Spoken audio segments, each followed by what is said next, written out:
Now today in Coach's Corner we're going to be taking a look at some of the work Jim Hardy, the US instructor, has been doing in understanding the swing plane in his book, The Plane Truth for Golfers. Today we're going to take a look at the one plane action.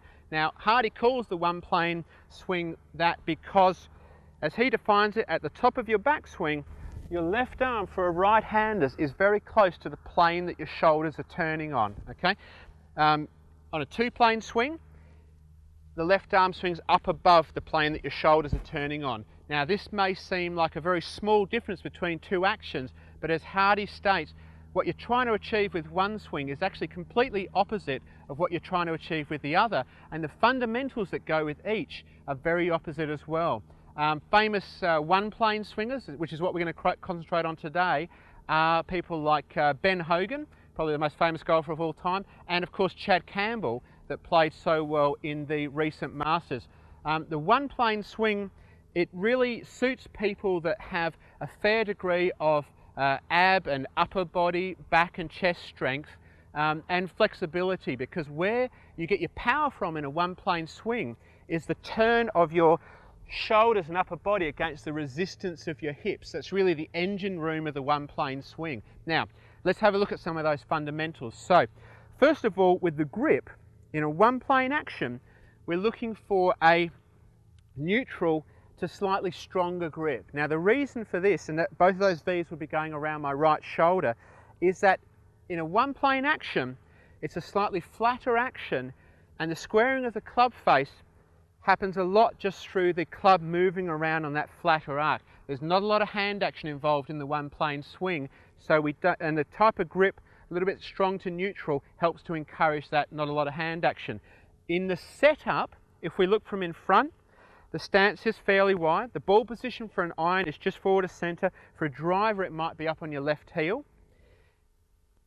It looks like that. From down the line, and this is probably one of the most important things about the one-plane action, is that you want to have your spine tilted at least 35 to 45 degrees towards the ground. It's a lot more tilt than you may have been used to feeling if you want to give this method a go. The reason for that, of course, is that we're going to be turning our shoulders 90 degrees around our spine angle and swinging our left arm on that same plane. If we get too upright and our shoulders turn too level, our whole swing plane is going to get too flat to hit that ball down there on the ground. So your setup's going to have that amount of tilt. As you turn, and you can check this by putting a club across your shoulders and getting a friend to help, when you turn up to the top, you want to have a look and see that where that club points is no more than about 3 or 4 feet outside of the ball. On the way through, the way the body works is that it turns through, trying to keep it as much as possible on that same 90-degree turn around your shoulders right through to the end. At the end of your swing, you can come up out of that posture a little bit to save your back, and your shoulders can finish fairly level. The other thing about, just to backtrack to the setup, is from in front, you want to feel like you're very much straight up and down and centered over the ball. You don't want to have a lot of tilt to the right. That just builds width into your swing. And because the one plane is already an inherently wide and shallow swing, you don't want to build that extra width in there. Okay, so that's the way the setup and the body work during the swing. Now, the way the arms work is of course very different from a two-plane action as well.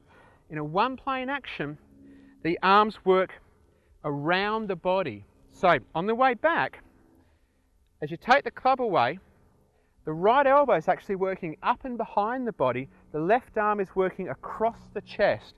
So the club's coming around on an arc. A little bit of rotation at the top of your backswing with your left arm will help to place the club on plane, about the same plane as your shoulders. Okay? On the way down, the movement is the opposite of that. Your left arm swung across your chest and rotated, your right elbow behind you on the way back.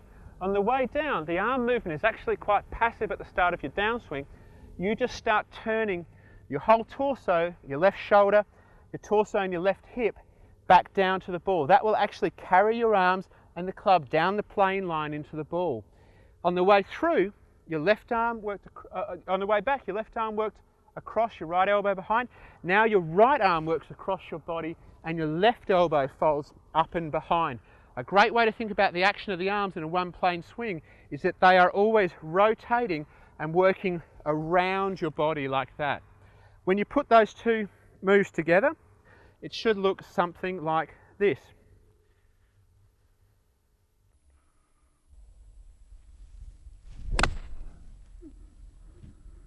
Now, important things to watch out for when learning the one plane swing are this. When making your backswing, one thing you can't do is lift up out of your spine angle and turn your shoulders on a flatter plane, because that is going to make your whole swing too flat.